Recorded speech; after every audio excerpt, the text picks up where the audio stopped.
So I introduce you to Yesenia and tell you why she is Yesenia. Yesenia. I'm using the C10, so my scooter. That is Yesenia. You can see her by now. Yeah. Actually, thinking about it, I'll grab a quick camera. So,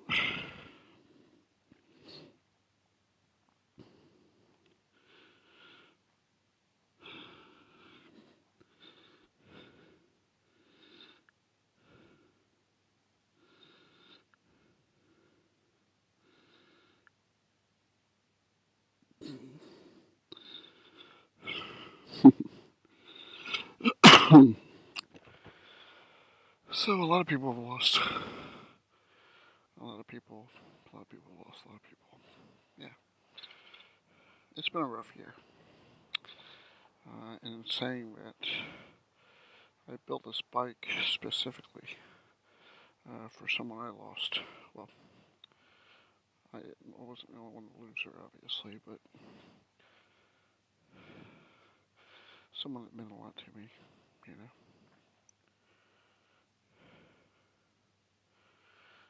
Here we go. Done. And let's brighten it up a little bit. Actually, you know what? Let's do this. Fade. There we go. How's that? Badassery. Next. And share. Okay. So, looks like it's lightning over there.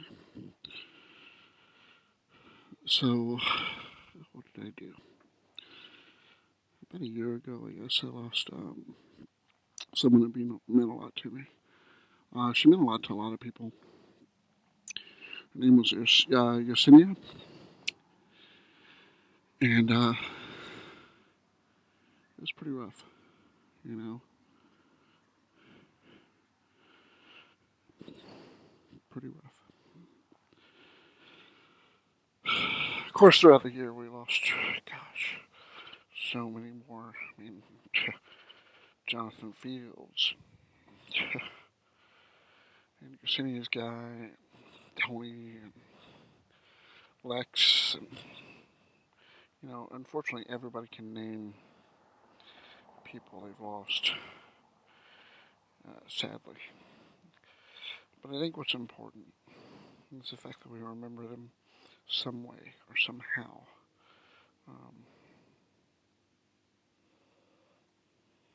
So that, you know, we keep them with us. So I built this bike. I'm talking because there are people over there that I'm not really interested in sharing a story with. Uh-oh.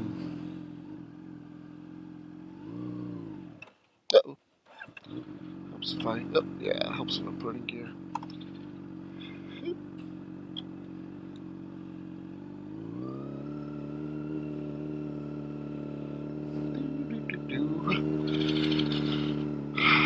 Alright. So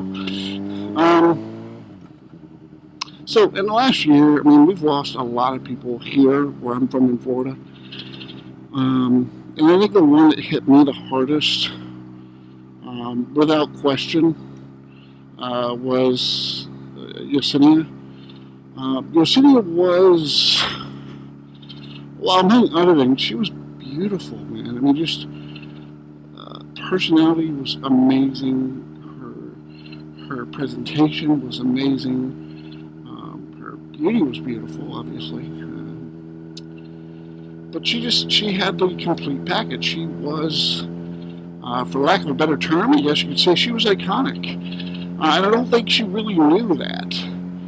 I don't think she really realized just how iconic she really was. In a community that's pretty transient, a lot of people come and go and biking, but your pretty hardcore guys, you know, they stick around. I tend to now. I tend not to ride in groups or really get involved in groups because I don't want to know the next person who goes down. You know, it already hurts me enough that someone went down, much less be somebody I know. Because I'll be honest with you, when I got the call, or when I saw the message that July last year, I guess, she had gone down and that she'd passed, I literally completely fell apart. I was at work, and quite honestly, if I would not have been at work, with legal repercussions if I leave work, in my line of work, you cannot leave once you're there. It's considered to be abandonment. Without that, I would have made a trip out to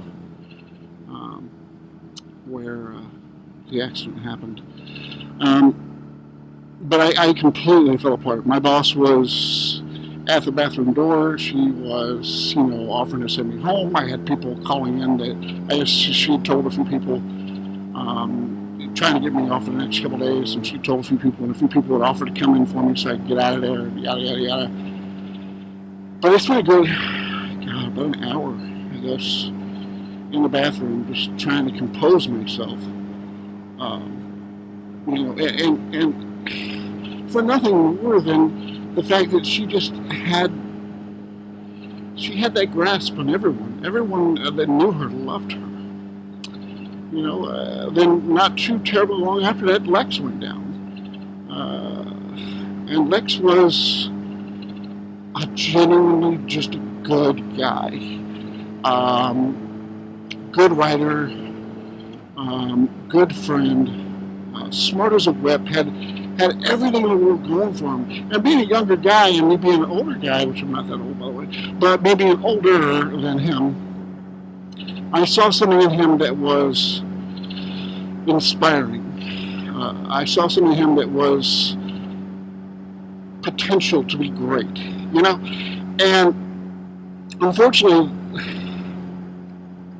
both incidents were caused by the drivers of the cars. But that light that he had was put out early. The potential, the future, people for being that would be better off having known him were robbed of the opportunity to know him and her. Both of them had that spark about them. Something that you can't teach, something that you have to be born with, something that has to be a part of your essence of who you are. That hit me pretty hard too. It took me a while to get to, because the area that he went down was a little bit closer, or a lot closer, than where Yesenia unfortunately went down. It took me a while to get out to where he was, solely because I didn't want to see it, I guess you could say, or didn't want to accept it. So, having said that, and we've lost more since then. People I knew, Tony was a good guy.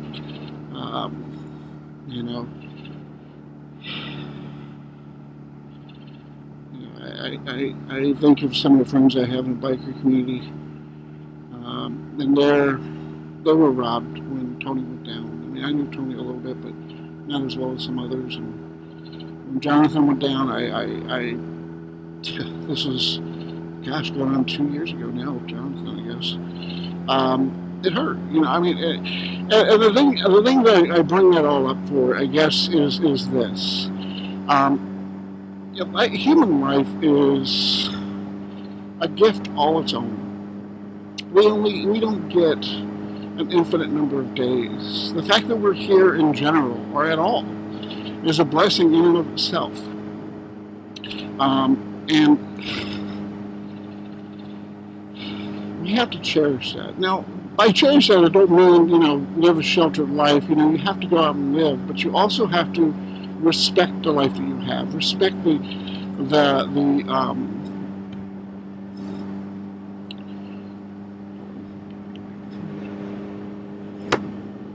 you have to respect the life you've been given, or the life that you've been blessed with, I guess, for lack of a better word.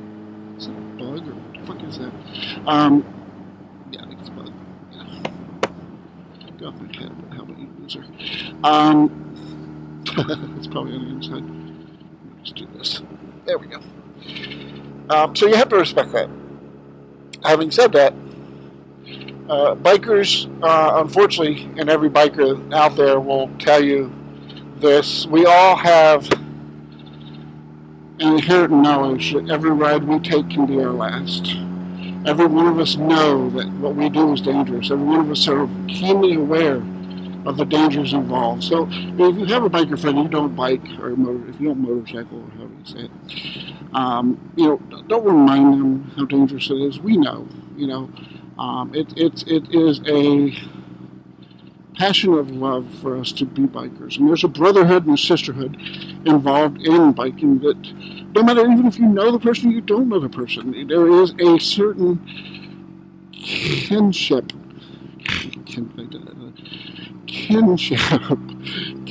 with bikers. You don't have to know the people from Adam, but you see another bike, you throw up two fingers. It's just something we do. And no other community out there is like that. We will, be there, we will stop, we will pull over for other bikers, and we don't even know because of that kinship. So, when we lose someone, regardless of our admitting them personally or not, it hurts all of us. So, I made this video to introduce you to your sitting on the bike and to remind everyone of what a year it's been. And no matter how indestructible you think you are, please, treat life as a gift that it is. Respect it. The guys that run, this is an issue I had for a long time after the city, is the people that run the rides, respect the fact that you have lives at your hand. Respect the fact that these people are trusting you to keep them safe, regardless of their experience level. And realize that not everybody has the same experience level. Not everybody should be pushing themselves beyond their level of expertise or level of skill. For the longest time, I had, what's the word I'm looking for? Not hatred, but I had disgust in my heart over that ride and how that ride was done. Since then, I've realized, or not realized, but I think I've come to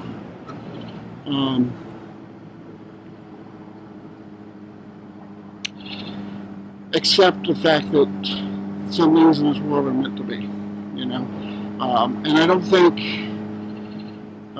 obviously, it wasn't the intention of those running that ride to have that happen, because that bike, that ride didn't just kill her. There's several people went down on that ride, and another really good friend of mine almost went down on it at the same time because he had to scoot around her after the initial hit. So, I was originally going to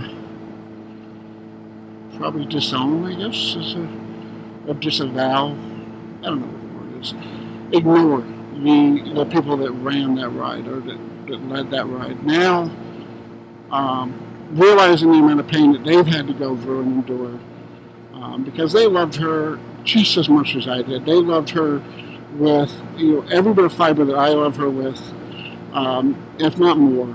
And I've got to respect that, and I've got to understand that the pain is still there, I'm sure. So, not that there's anything for me to forgive, but in my own way, I've forgiven them. And I hope that they can forgive themselves, which I think is even a bigger task. So, having said all that, I'm sure, we can tell stories for hours and hours about people we've lost and people, loved ones we miss, and people we try to talk to after they're gone and feel like they're with us and all this other stuff. But the fact is, this is a dangerous thing we do, and unfortunately, we lose some of the good ones sometimes.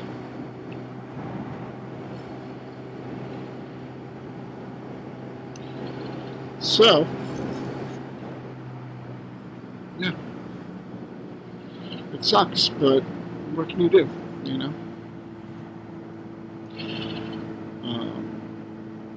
I keep. I keep Roselia's family in my heart at all times, especially her daughter and her son.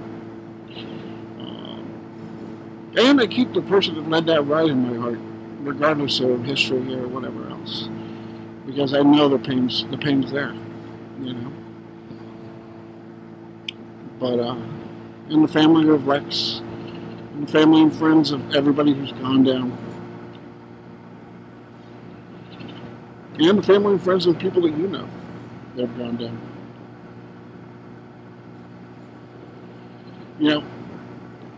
Sometimes it actually is. It's pretty cool to hear stories about people that were once riding buddies or whatever.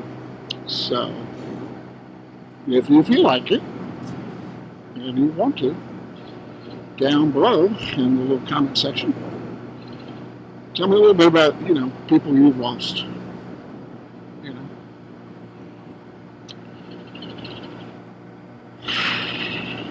Maybe, just maybe,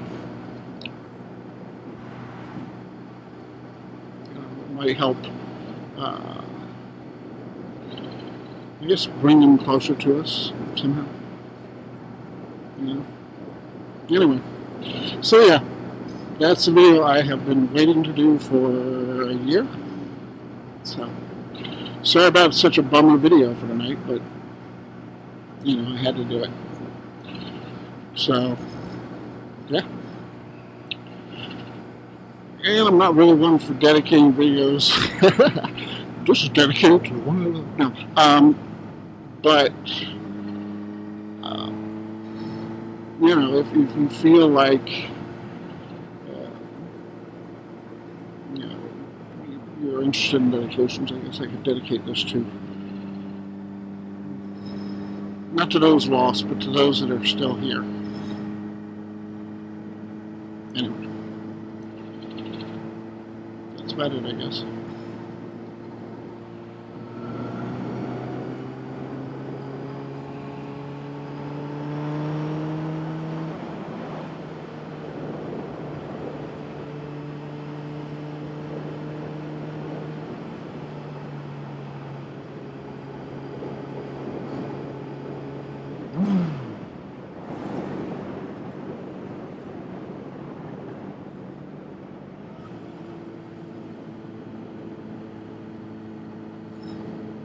We'll see.